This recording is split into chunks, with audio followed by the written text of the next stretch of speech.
groß und stark, es bisschen ungeschickt. Eine weich und gut, er leidet mit, wenn jemand hüt und macht ihm wieder Mut.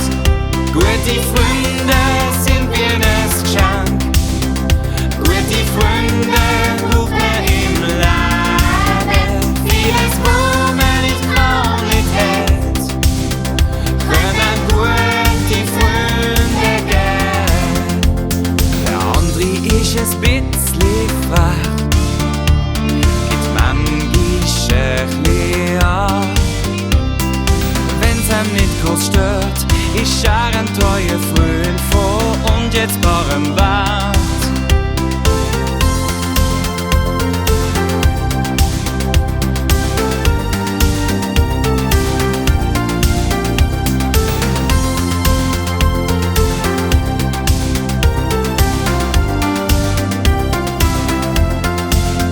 Jeder hat seinen eigenen Stil, doch zusammen gelingt uns viel.